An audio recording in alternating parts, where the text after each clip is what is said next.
Thinking of getting Malika's Sig, and while the 4-star lineup is awful, I can't think of actual good 4-star weapons. What would be your ideal 4-star lineup? Except Fav.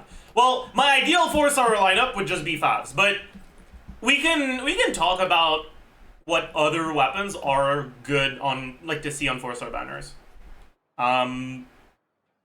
Genshin weapon tier maker. So let's only look at 4-star weapons that can be on banner, right? So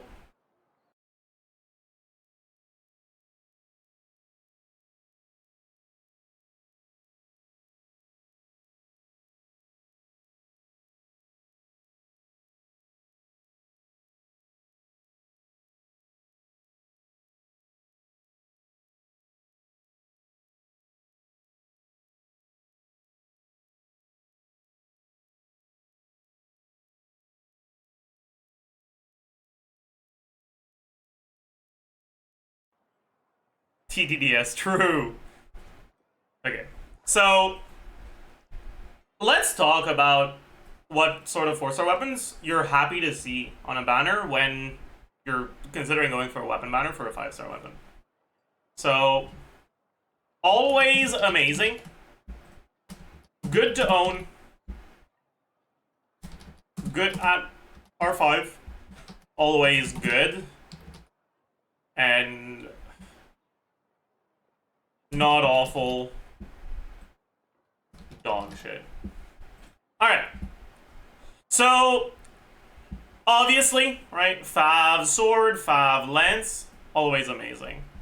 That's these are the best weapons you can see. The other 5 weapons are all good, but none of them are on the same level as these two. How many R5 Favs are enough R5 Favs? I'd say that 5 R5 Favs is what you're aiming for in the long term. I don't think you'll ever really find yourself in situations where you need more than 5, but you will find yourself in situations where you want 5. Have 1 Fav at R3, that's not ideal. Generally, you'd rather have 3 R1 Favs than 1 R3 Fav. It depends on a lot of factors, though. It depends on which Fav weapon it is. But as a general rule, I'd say don't refine Favs until you already have enough Favs for all your characters that want Fav. Anyways, there's a few weapons other than Fav that I think are always good. Mainly, I think Wandering Evenstar, Makara Aquamarine.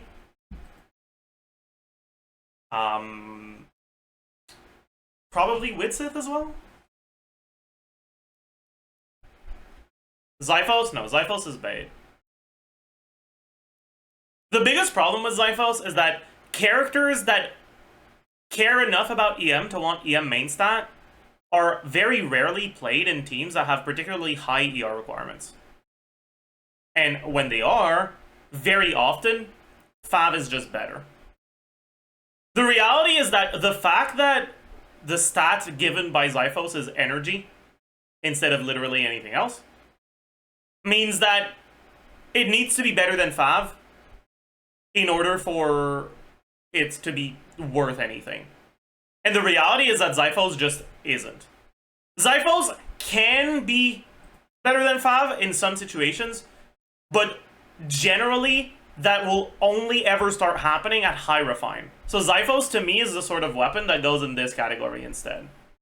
Weapons like Makara Aquamarine, even if you have it at R1, it could be your best in slot in some teams. Right? Because there are teams that don't care about the energy, and when you don't care about the energy, Fav doesn't do anything. And the attack from Makara Aquamarine does do something. On what character? The first one you'd think of is a character like Dea, but unironically, Makara Aquamarine is best in slot on a few Mawika teams as well. When you're using Mawika as a support. Anyways, alright. There's other weapons that go in always good, right? Fav Codex goes in always good. I think Sac Frag goes in always good. Sac Frag is arguably the best Sac weapon, I would say. Because unlike other Sac weapons, it does not have an ER substat, it has an EM substat. The reality is that SAC weapons are just never really better than FAV weapons for your team's energy or for your character's energy. And so the only situation where a SAC weapon could be better than a FAV weapon is if the purpose of the weapon is not energy. So in SAC Frag's case, EM instead of ER as a substat, which is nice. But you can also use weapons like SAC Sword, for example, to make it so that your Pyro MC can have more skill uptime when you're doing Lava Dragon, right? Fav Codex is a lie, nobody uses that. Fav Codex suffers from TTDS existing, right? The fact that TTDS exists makes it so that a lot of the characters that would, by default, like Fav weapons, would prefer sacrificing even more of their stats and giving TTDS to your carry. But on the other hand, there are teams where you don't care about the attack buff. And in those teams, and there are more Catalyst characters that want Fav, or that want a support weapon in general, than, say, Claymore characters, right? So you have you have more competition, but you also have more characters on which the competition is even a relevant discussion. Anyways, I'd say that SAC Sword probably makes it here as well. I don't think Fav Claymore or Fav Greatsword does. Fav Bow, I think does, yeah. I think that's it for the always good category.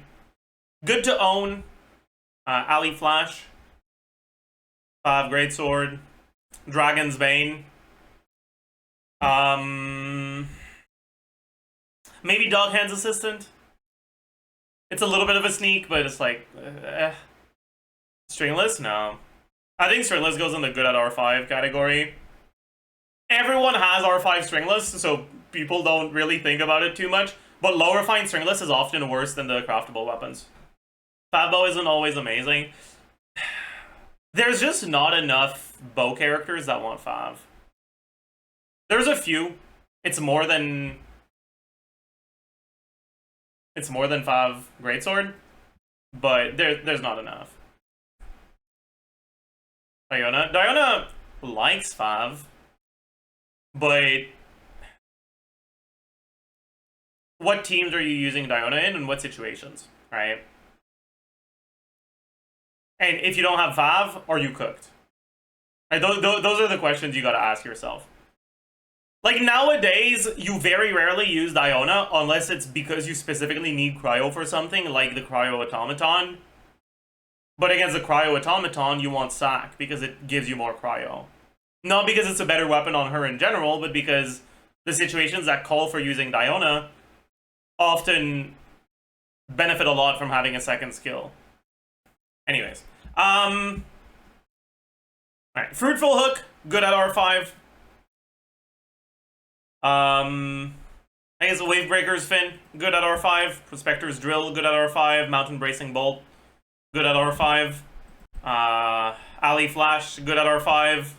I thought Sagbo is good to own as well. Oops, I forgot. Whatever this is called, good at R5. Then for Not Awful, Rain Slasher, Sag Greatsword, Aquamaru, Portable Saw, Lithic Spear, Moon's Moon, Range Gauge, Vulture Feather Thingy, and then dog shit the rest. Yeah. Yeah, that's pretty much it, I'd say. Sturdy Bone is awful? Yeah, Sturdy Bone is just... The numbers on it are just not good enough. It could be better in the future if they release good characters that care about the effect. No way the Bell is not at the bottom with its own tier. Oh, I think the Bell is better than Wine and Song.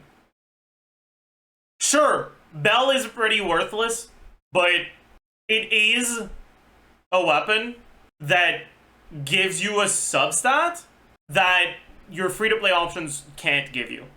Which means, if they release a Claymore character that scales with HP, Bell can be useful on them. A weapon like Wine and Song is just literally worse than the options that you're guaranteed to get in every way. So it is completely worthless to own. Anyways. But yeah, so like, the main things you're looking for on a weapon banner are weapons that are above the not awful category, right? And the good at R5 things are only good if you're planning on getting both weapons or refines on a weapon. Or if you already have some copies of them, or you get really lucky and only end up getting those, right? And you spend on the good at R5 DPS. Yeah, the thing is, like, a lot of these weapons, if you get them at R1, they're not better than your other free-to-play alternatives. Or they just barely are. So they don't really improve your account if you end up getting them. But they refine well, so with a lot of refines, they actually do become noticeably better than your free-to-play options. I have that Natlan Catalyst at R5, and I think it's useless. What, this one? Wave Riding Whirl. There you go. This is 88% HP and 61.3% ER. It gives you more ER than the flat energy you get from Proto Amber, and it gives you twice the amount of HP from Proto Amber. This is a significant upgrade over your free-to-play options on Nevilette. Does Nevilette need this much ER? Even if he doesn't, this is still more HP than Proto Amber. Even if you don't care about the ER at all, you get more HP from the passive than you get from Proto Amber. Nevilette with 3 Hydro. This counts the character that wears it if you use it on a Hydro character. Nevilette plus Farina is enough to max this out. This is not for every other... This is not for every other Hydro Elemental type. This is for every Hydro Elemental type. Wouldn't you rather build damage percent on Nevilette? And what free-to-play weapon gives you a lot of damage percent on Nevilette? The Amber has party healing. It's not a lot, though. It doesn't beat 40% more HP. With Sith. Ooh, amazing. Wait. Chat, am I an idiot? I think I'm an idiot. I didn't realize it could only be triggered once every 15 seconds. Chat, I think it's a lot worse than I give it credit for. Oh no. I was wrong. Never mind. It's dog shit. I forgore. I didn't even forgore. I think I never read this far. Average case of gacha player not rating, true. It's only for Milani? Yeah, that's true. It is good on Milani though. Right? How much yard does Milani even need? Most Milani teams burst every other rotation. Because building 50% ER just costs too much stats. But if you could burst every rotation, you would. It's kind of similar to Verissa in a way, where like more ER just means that you end up getting more total motion value. But unlike Verissa, there's a lot more breakpoints involved in Milani. Because with Milani, you burst at the same time in your rotation every time you burst, right? So you either have enough ER for what, like, to use it every rotation, or you don't. You either have enough ER to use it every 2 rotations, or you don't. If it's somewhere in between the two, right? If you have 130 ER and you would need 150 to burst every rotation, you have to burst every other rotation. And your ER requirements to burst every other rotation, if every rotation would be 150, are 75. So the 30% ER you get are completely worthless. But if you have enough ER guaranteed from a weapon that also is giving you enough stats to be worth using even without the ER, then the ER becomes good. Right? You can also compare it to Yanfei, right? Yanfei is another character that kind of bursts every other rotation, because it's not worth building enough ER to burst every rotation. Isn't this weapon just 5 seconds downtime? No. Well, it depends on the character. Initially, I didn't realize there was a cooldown, but with the cooldown, if you do on Nevilette, right? You skill, you go to Farina, you do your full setup, back to Nevilette, you charge attack, you skill again, your thing is on cooldown so you don't get the buff, and now your remaining 3 charge attacks in your rotation do not have this buff at all. So it just doesn't do anything. So it's cooked. But it is still good on Milani, so I think I'll put it here instead. Can you burst on Nevilette instead of skill to circumvent that? No. The reason why you open your rotation with a Nevilette skill is because it makes it so your next skill comes off cooldown early enough that you can use it again. Right? Your Nevilette rotations are gated by your animation times and your skill cooldown. They're not gated by burst cooldown. So using burst earlier doesn't give you any advantages, but using skill earlier does. And the problem with not opening with Nevilette skill and then using Nevilette skill at the start of your rotation, I'm just gonna skip the setup entirely because we can pretend that we're doing the setup and then we swap to Nevilette and we open with our rotation.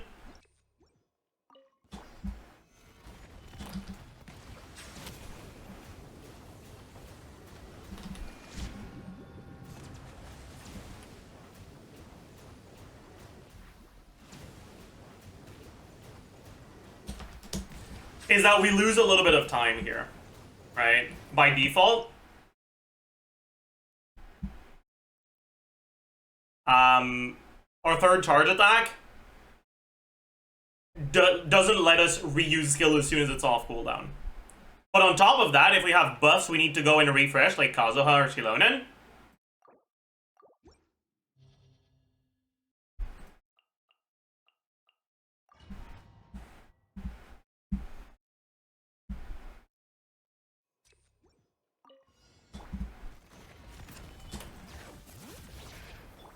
we don't talk about that. Like, whatever, right?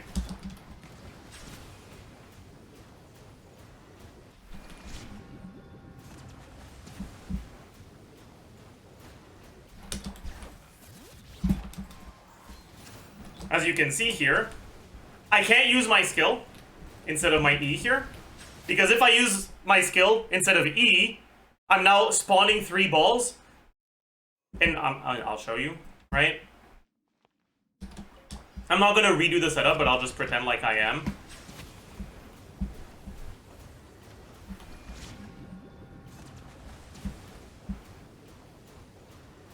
Alright, we go and refresh our things. Alright, we come back, we use skill. I guess I was fine here.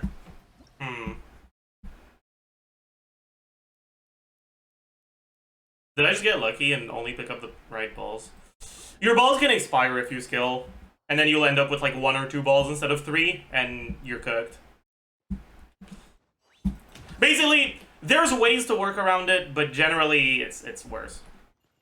I will say, if you are playing in teams that don't need to go refresh buffs, it's a bit less bad.